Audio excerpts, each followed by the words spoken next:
अगर आपको लगता है कि आप मंत्र जाप करते हैं, मेडिटेशन करते हैं, रेकी करते हैं, पर कुछ ग्रोथ नहीं हो रही है, अनुभव नहीं हो रहे हैं, सिद्धियों की प्राप्ति नहीं हो रही है, तो ये वीडियो आपके लिए है। साधनाओं का रिटर्न ज़रूर मिलता है, वो भी आम इंसानों को ही मिलता है। जितना सिंपल, जितना भावुक, जितना शुद्ध विचारों वाला व्यक्ति, उतनी ही सफलता मिलती है। किंतु यदि आपको लग रहा है कि आप तो शिद्दत से साधनाएं करते हैं किंतु कोई प्राप्ति नहीं हो रही है, जीवन में कोई पॉजिटिव परिवर्तन नहीं हो रहा है, तो एक बार अपनी साधनाओं की विधि को चेक करने की आवश्यकता है।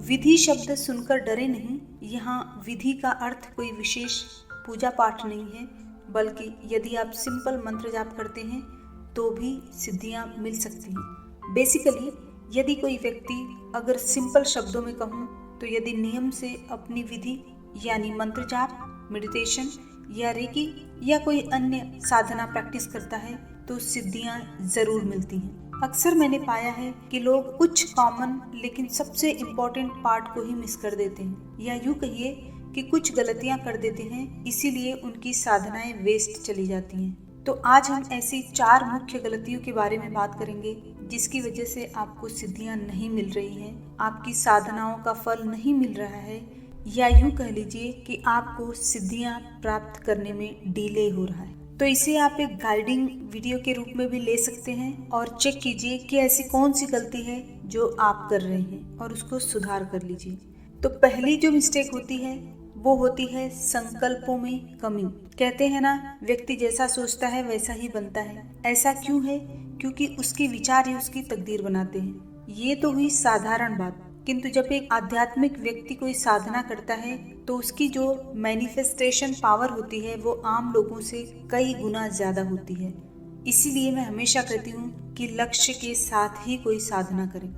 तो आपको सिद्धियां नहीं मिलने या जीवन में कोई परिवर्तन नहीं होने का मुख्य कारण है कि आपके संकल्प क्लियर नहीं है।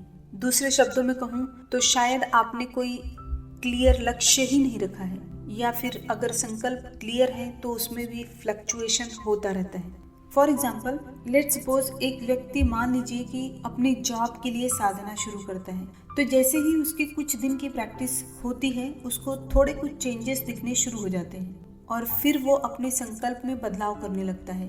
जैसे कि इस तरीके की जॉब चाहिए, इस कंपनी में जॉब चाहिए, इस एक पर्टिकुलर सेक्टर में जॉब चाहिए।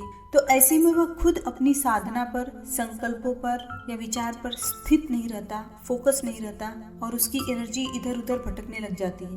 तो उसे रिजल्ट कहाँ से मिलेगा? संकल्पों में क्लैरिटी कैसे लाएं ये भी बता देती हूँ, ताकि आप अपनी साधना शुरू करने से पहले बैठकर अपने लक्ष्य यानी संकल्प को क्लियर कर लें।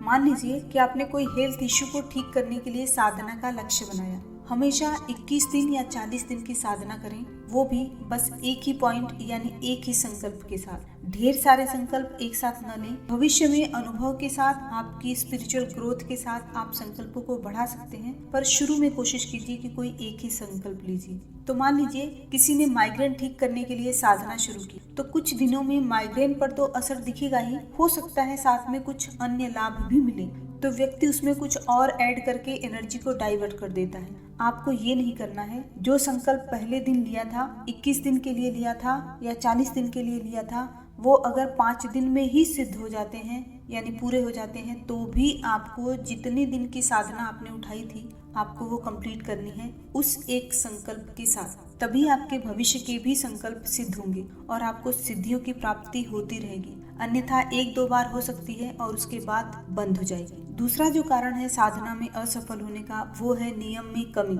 नियम का अर्थ यहाँ पर कोई ज्यादा विधिवत पूजा साधना नहीं है। मैं सात्विक मंत्र जाप, मेडिटेशन और रेकी साधकों के लिए ही वीडियो बनाती हूँ, तो इन विधियों से सिद्धियों की प्राप्ति में ज्यादा कुछ विधि नहीं होती है। लेकिन जैसा कि ऊपर बताया, कुछ बातों में डिसिप्लिन होना बहुत जरूरी होता है। एक बार जब संकल्प क्लियर हो जाए तो संकल्प जितना स्ट्रांग हो उस हिसाब से 21 या 40 दिन की साधना अवधि तय कर ले। इसमें नियम यह होता है कि स्थान परिवर्तन हुआ तो कोई बड़ी बात नहीं है, लेकिन समय का महत्व होता है। समय में भी 1 घंटे का अंतर रहे तो बहुत अच्छा है, उससे ज़्यादा न हो ऐसी कोशिश करें। किंतु यदि 24 घंटे के भीतर आपने अपनी प्रैक्टिस नहीं की तो आपकी साधना टूट चुकी है और एक बार जब आपकी साधना टूट गई तो नियम यह है कि आपको फिर से डे 1 से शुरू करना है। उदाहरण के लिए, अगर आपने 40 दिन की साधना का लक्ष्य उठाया और 38वें दिन किसी कारणवश आपकी साधना टूट गई, तो ये मत समझिए कि 2 ही दिन तो बचे हैं, क्या ही फर्क पड़ जाएगा, 2 और दिन कर लेती हूँ। ऐसा नहीं होता। सृष्टि का नियम है कि यदि आप अपने प्रॉमिस पर खरे उतरते हैं तो उसको भी आपको रिटर्न देना ही होगा। आपके शब्द और विचार तभी तो सिद्ध होंगे जब आप अपने शब्दों को पूरा करेंगे। साधनाएं जो बीच में टूटती हैं उसके पीछे भी कारण होता है। अगर आपको जानना हो तो कमेंट करके बताएं, उस पर एक डिटेल वीडियो लेकर आएंगे हम। साधनाओं को सही तरीके से समय और विधि के नियम का पालन करते हुए करें। ट्रस्ट मी, आपको साधना का फल जरूर मिलेगा। तीसरा जो कारण है वो बहुत ही महत्वपूर्ण लेकिन अत्यंत सूक्ष्म है। वो कारण है ईगो, यानी कि मन में मैंपन का भान होना। देखिए, सिद्धियां जो मिलती है ना, वो प्राकृतिक तोहफा है जिसका अनुभव व्यक्ति तब करता है जब उसमें अपने और प्रकृति में एक रस का भाव आ जाता है। आपने पुराणों में सुना होगा कि यज्ञ तपस्या करके राक्षसों ने भी सिद्धियां पाई, किंतु जैसे ही उनमें अपनी शक्तियों का घमंड आया या उन्होंने उसका दुरुपयोग किया, दूसरों को दुख पहुंचाने के लिए उसका प्रयोग किया, तो या तो उन्होंने उन शक्तियों को खो दिया या फिर उनके जीवन का अंत हो गया। तो जब आप किसी सिद्धि की प्राप्ति के लिए साधना करते हैं तो अपना इंटेंशन, अपने जीवन का लक्ष्य एकदम क्लियर रखिए।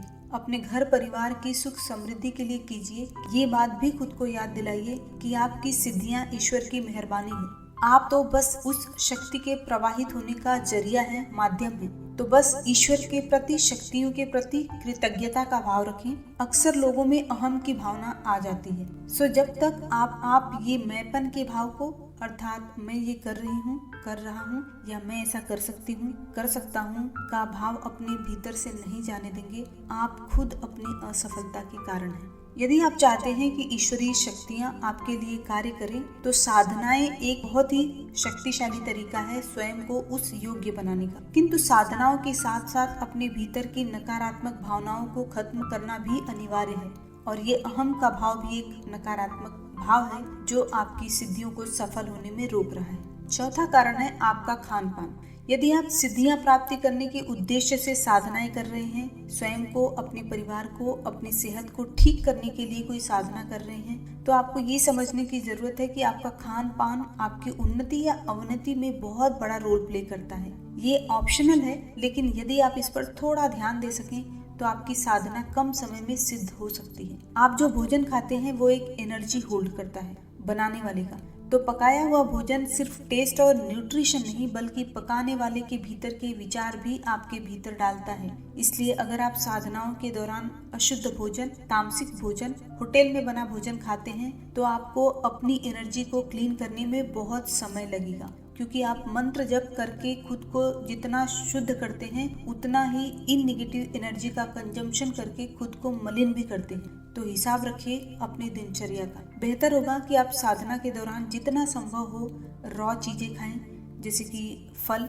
स्प्राउट्स वगैरह, घर का पका भोजन, और अपने क्रियाकलापों, शब्दों पर ध्यान दें ताकि कुछ विकर्म न हो और आपकी साधना सफल हो। अगर आप इन 4 बातों को ध्यान में रखकर साधनाएं करते हैं तो उन्हें सिद्ध होने से कोई नहीं रोक सकता। तो आज के लिए बस इतना ही। आपकी साधनाएं सफल हों, इसी शुभेच्छा के साथ मिलते हैं जल्दी ही एक नई वीडियो में एक नए टॉपिक के साथ। तब तक के लिए अपना ख्याल रखें और आपका दिन शुभ हो।